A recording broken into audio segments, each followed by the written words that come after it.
Hello, one and all, and welcome to Late Night Marquette, the pilot episode, in fact. Will we make it past this first episode? Who knows? I guess you'll just have to watch and find out. You see, what I just did there in the industry is known as a retention grab. Now, you have the question in your head of, is this show going to be a train wreck or not? So you're going to watch to the end to find out. That's just how the movie magic gets made. It's the television, baby. And I was originally going to make a bigger opening for this show. Kind of show you guys what this show is all about. But in reality, I think it makes more sense to just tell you what this show is about because, frankly, it saves a lot of time and, much more importantly, money. But yes, hi, my name is Jack, and I will be your host for tonight's show. And the show's layout, it is quite simple and loosely based on a traditional late-night format. So right now, here, it's our cold open. Then right after this is going to be our monologue, then a pre-taped remote, and finishing off with an interview with a guest. Again, quite simple, but I believe it's going to be quite fun, so strap on in, because the show, it's about to begin. Mail's here. Wait, mail? Yes, mail for Jack. Oh, the show just started. How do they have our address? Dang, let's see. Fan mail already, guys. Oh, and the first one is from my biggest fan, the IRS. They send me a lot of fan mail, but I don't read it, because I'm a bit of a star like that. I don't have to read all my fan mail. But I'm going to read this one, because I'm a kind guy. I may be a star, but I'm a kind star. Let's see. Dear Jack, don't screw this up. We know where you live, and you know what we can do. Oh, fudge. That's not even a disguised threat. That's just a blanket threat. And frankly, I'm scared, guys. But we have a great show for you tonight. Ladies and gentlemen, welcome to Late Night Marquette.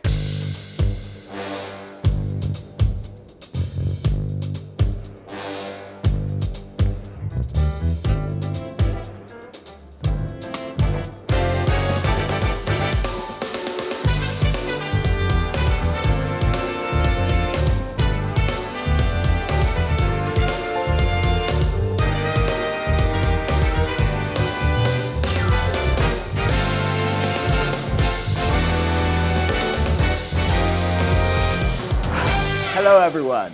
Welcome to the monologue. Golly, it feels good to be here, right? I hope you're having a good night so far. And it just feels weird being here. Oh, my goodness. You know what else is weird? Why is good morning a greeting, but good night is a way of saying goodbye? It just does not make sense. What if I wanted to greet someone by telling them, how is a good night? Realistically, if I was talking to some random Joe and told them, have a good morning, that's how I would say goodbye in the morning. So, have a good night should be how you say goodbye at night, and good night should be a greeting. But no, both mean good night, and it absolutely infuriates me. So, with that, good night, everyone, and welcome to the monologue. Every few months, I get onto Facebook Marketplace and go car shopping. And I quickly realize every time, though, that I most definitely cannot afford a car. I mean, I probably actually could, but I'm irresponsible. I'm very financially irresponsible, guys. I'm sorry. I really am. And instead of saving up for something like a car, I go out and I buy dumb things like this broom. I didn't actually buy this broom. I stole it from Marquette. They aren't getting it back. I told them I was going to steal this for the show, and I was going to give it back right after. I'm not giving it back. And I know they're going to be really sad that they're down a broom. It's going to look bad in the budget. Oh, golly. But recently, I was calling my mother, as I do. And, it's important to call your mother. Actually, you know what? If you're watching this show and you have not called your mother this week, don't click off. We need the viewership. This is the pilot episode. The viewership decides if we get a full season, But after the show is done, call up your mother and say hi. She misses you. But yes, when I was talking to my mom, she brought up that her car, which was a decently recent Honda Odyssey, had pretty much all of its warning lights going off. And it directed her to go to a Honda dealer to go get this checked out. So she drove down to the nearest Honda dealer it directed her to, and she saw this. Not a great sign early on. But fortunately, the next Honda dealer she went to was not being demolished, and they were able to quickly identify that there was an issue with the fuel injectors, and informed her that she was going to have to pay somewhere around $1,200 to get the fuel injector repaired. For context, that would be the same amount of money to buy a 1999 Honda Civic or this 2008 Kawasaki Ninja EX500. Okay, wait, that actually looks sick. It would be crazy if we used the show's budget to, I don't know, purchase me one. I mean, it would be crazy. Unfortunately, I did ask Juan Carlos, and he said something like, "No, Jack, this is nowhere close to something that is in the budget for a pilot episode. Plus, even if you did manage to buy it, how would you even get it up to the studio?" Which, it's a second floor studio, which is fair. But, like, first of all, that's just a lack of creativity on his part. And second of all, this conversation never actually happened. It was all in my head. But yes, back to what I was talking about. Honda charging loads of money for repairing fuel injectors.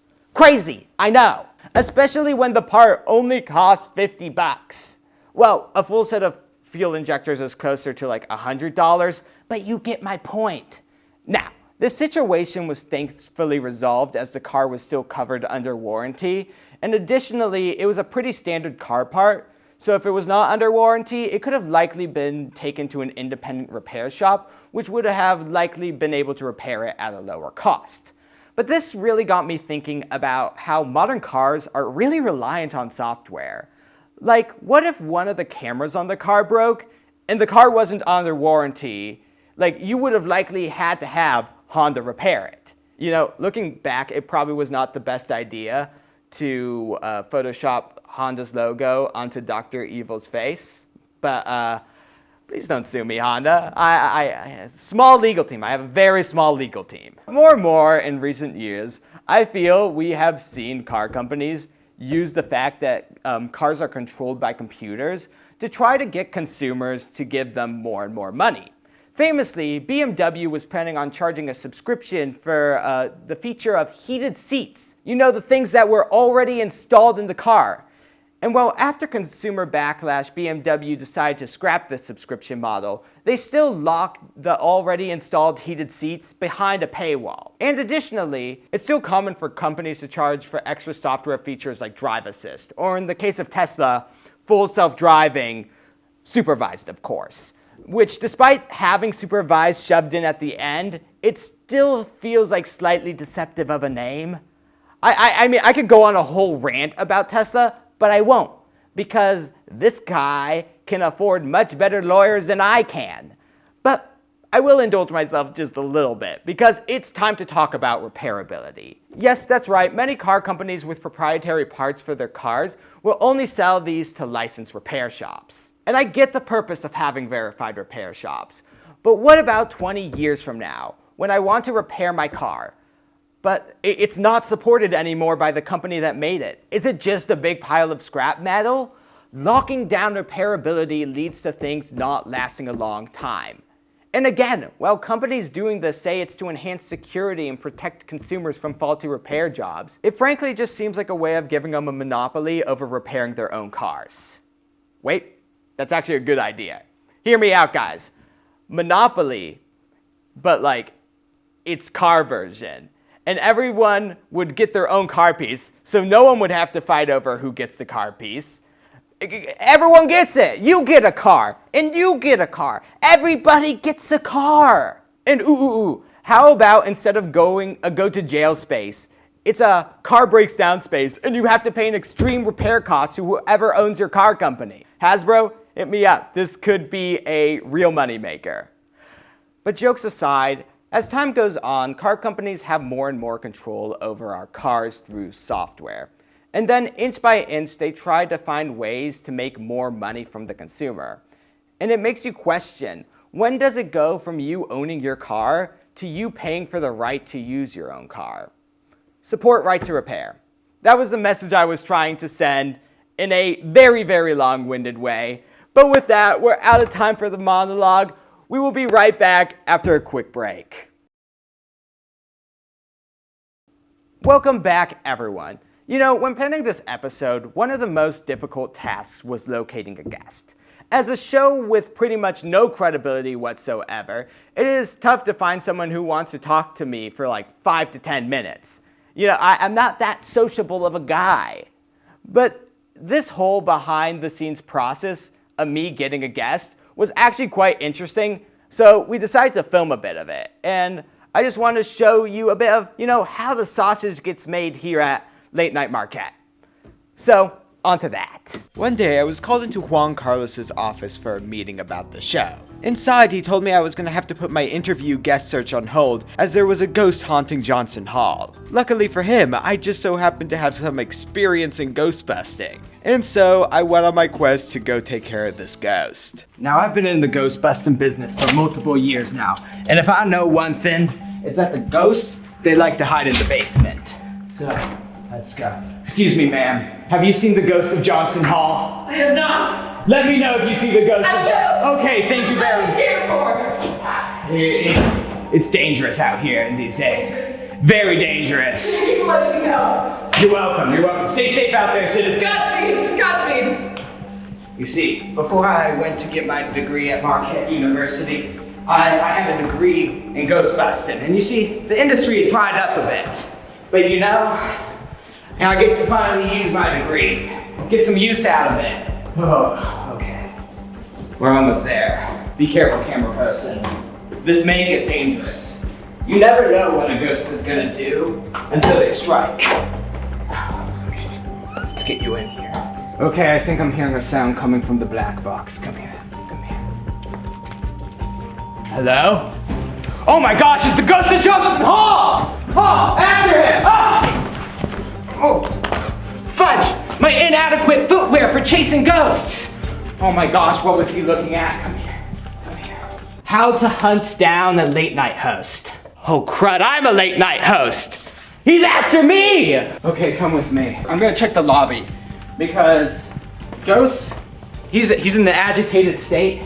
He's likely looking for more victims right now. And we want to prevent that. We want to keep as many bystanders out of this as possible. Okay. Come with me, we're gonna have to be very quiet. We don't want to speak to ghosts like we did last time. Oh my gosh, did you find Mr. Johnson Hall? Oh no! Get it! Protect us! Wait, was he looking at Daniel Pooty? He was!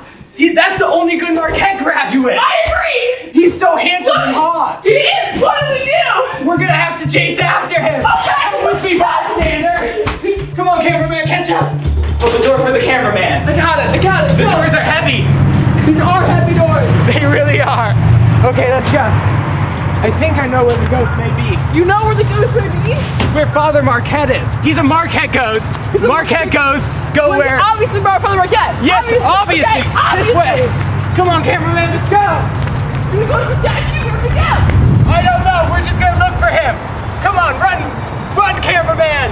We don't care about your safety! Mission! Right, Jacob! Oh my gosh, it's the ghost! Okay, follow us, cameraman. We're gonna slowly sneak up on him so he doesn't notice. We can't scare him! We don't want to startle him. He needs to know we're coming in peace. Yeah, we won't hurt you! We come in peace. We're just here to bust you because we're the Ghostbusters. Yes, we are! Listen, we just want to talk. We just want to talk. Is that okay with you? Is that okay with you? Hello, my name is Jack, Detective Jack. Hey. And this is, I don't know your name. Elena! Elena, yeah. Hey, Why are you haunting the Johnston Hall? you see, I used to be a Marquette student. Before I could. We're Marquette students. We are! Nice! Thank you! I see. My final request, sir. My last regret was never getting on a late night show. Wait, I'm hosting a late Really? night show. Would you What? like to be a guest on it? We're looking for a guest. That would be awesome. Oh my god! Thank you. Come here, come in here. Woo! Oh, Happy ending to your life. it is such a happy ending.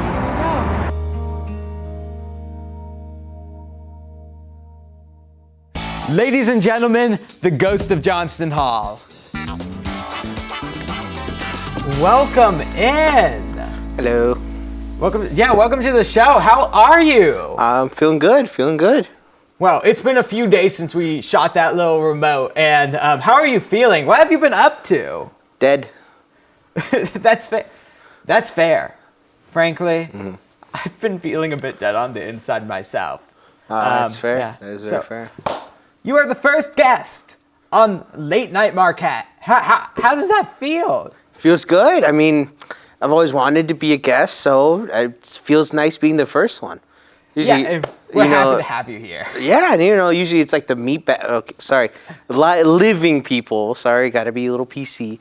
That are around, and it's nice having an undead on set. Yeah, frankly, we like to go for the guests that no other late night show getting. And I'm going to have to say, in all my time of watching late night TV, I have never seen a dead person on the show. That's good. That's Frankly, it's embarrassing that no one else has done it before. good. See, they don't care about us. That's the thing. So, the Ghost of Johnson Hall, you used to be a Marquette student, weren't you? Yes, I was. Yes. So, what year did you study here? Oh God.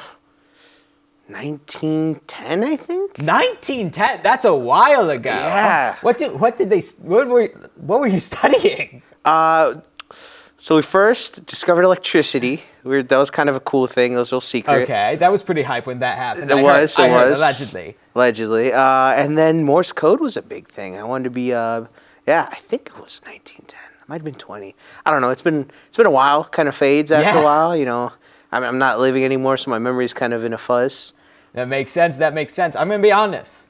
Probably kind of good that you didn't end up getting that Morse code degree, because I'm gonna have to say, in the modern age, that degree would be doing you nothing right now. Oh wow, really? Oh, No one uses Morse code anymore. It's kind of a dead form of communication. Well, I saw your little magic box thing. Oh, yeah, my in the magic basement. box? Yeah. And I didn't know what that was. Yeah, this, I don't know what that is either. it's a phone. I just thought it was like a little light up show or something. I use it to call your mom. What's it calling? It's like Morse code, but with your voice. Oh, that's genius. Has someone invented that yet? Oh, yes, it's actually been around for quite a while. Oh, that's pretty cool. Yeah. You know, I was a bit of a, what do you people call it? Shut-in? So, yeah. I didn't really keep up with trends. That's why I was being Morse code, because that was the best thing I knew. I'm going to have to say, it was a good job for a while. Didn't age quite well. I do have to say, though, how did you die if you were in a shut-in? Ooh, see, I discovered a secret. Oh, yeah? I found out the truth about Big Cheese. Big Cheese. I can't tell you because they just kill you right on the spot. I'm going to be honest, I don't think Big Cheese is around anymore. I think that was a 1920s thing. Damn it. Oh, okay. We do live in Wisconsin, though, so the Wisconsin Mafia may be coming after me. That's fine. We're feeling live on the show. What can they do? This is television, the big screen. Well, it's a crazy thing I found out from a friend of mine when he came from overseas is that they use goat milk for cheese. Goat milk? It's the biggest secret I ever heard. That actually is pretty insane. I've been under the impression my whole life that it was cow milk. Yeah, exactly. I mean, who comes up with that kind of thing? That's insane. And then maybe question like what cheese I was eating, and then boom, heart attack right there. I'm gonna be honest, we're in a cheese state right now, and there's a good chance that by airing this, they're gonna come after us. I didn't think Big Cheese was still around, but now I'm just thinking they may be a bit more well hidden than they used to be. Nah, it's fine. Just pretend to be dead. I could see. There you go. You got it. You're figuring it out. You're figuring it out. I could teach you some tips and tricks after the show if you want. You know, being dead and all for a few years. I do miss cheddar. It was really good. Was Culver's around when you were alive? It's a Culver's. Oh my gosh. I knew a guy named Culver. Did he do something with his life? Remember he was going into like, was it to burgers or something? Yeah, I think it was what it was. I think you know the Mr. Culver's that we're speaking of. Culver's is the best. You would have loved it if you were still alive. Yeah, well, I can't They eat had anything. cheese, but it was deep fried. Oh, that actually sounds really good. It is. I wish really I could get good. hungry. Oh, can you not eat anymore? I can't eat at all. So like, how did ghosts work? Because like, you're sitting on, so you can't like interact with things physically, but like you're able to sit down, or It's kind of like it's kind of limbo. Like you just gotta like kind of like tense up what I think would be my legs. It's a whole lot of mystery. I mean, I'm been So dead you're- for what, like 100 years? Yeah, it's kind of like that. Like right now, I'm just like, all the power and what I think would be my shins and my thighs, I think. I don't know, it just feels weird. I see. So like you're just doing like one big like crouch right Yes, now. exactly. I'm squatting right now. How ripped were you? Not ripped at all, but you get a little practice over like 100 years. I think you get pretty okay. good at it. So you can gain muscle mass as a ghost. I think. I don't know. I've just been like this for years, so I don't know if I am ripped. I wish I could see. It's fine. You look great. You look great, honestly. Thank you. Yeah, I know. I've been feeling a little bit more lighter of a shade. I feel good. Almost pure white. Oh, golly. Oh, absolutely insane. Has the building changed at all since you were a student here? Yeah, I mean, I see little gadgets and doohickeys and all that. I don't know what it is. I'm trying to learn it, but it's kind of hard to because I don't know what half of the things you're saying. And you can't interact with them. Yeah, exactly. Well, it's taking a lot of energy to manifest myself right now, so I'll be like dead tired later. So it's like a thing where you have to like actively is most of the time you're just like in nothingness? Yeah, it's kind of faded. It's kind of like gone. Oh, okay. Kind of like like when you draw something on a piece of paper and then you erase it. It's kind of like there still, but it's also not there. That's me. Interesting. Yeah. So it takes a bit of work, but again, 100 years dead so far. Feels good. Yeah. So when's your death anniversary? It's coming up soon. It's gonna be July 11th, which July 11th? Yeah. Like I said, I was doing a summer course here, and I found out a bit about Big Cheese, and then Okay. it just heart attack right there. It was such a big secret back in 1920. So were you not originally from Wisconsin? Yeah, I actually was I? I don't remember. I don't remember much of my life before my death. I just remember just keeling over, and then that was it. And then I woke up. I'm as a just ghost. so surprised that you died just from learning the truth about cheese. We weren't doing anything back then, so any major secret like that was just heart attack worthy. It's just like anything hit you. Yep, anything big like that, big news, boom, heart gone. So, did you know they landed on the moon?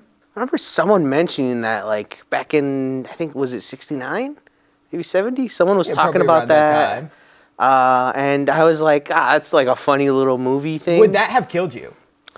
Probably. Yeah, that So probably. if you found out we landed on the moon, you would have keeled over. Probably, yeah. If you went back to me back when I was alive, I think I would have keeled over as well. Now, I'm going to be honest. That doesn't necessarily sound like a thing that was a kind of event of the time period. I don't think all people were like that. I think you just had a heart condition.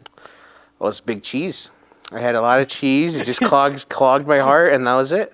The cheese was clogging your pores. I get it. You know what? Maybe not. Yeah, no, maybe you are right. Maybe Big Cheese was getting to me, and then that's how it was. Maybe that's how they killed me. It was also probably the pack of cigarettes a day. Well, hey, no, come on. There's been no medical evidence that cigarettes are bad. They give you vitality. I'm going to be honest. They do not.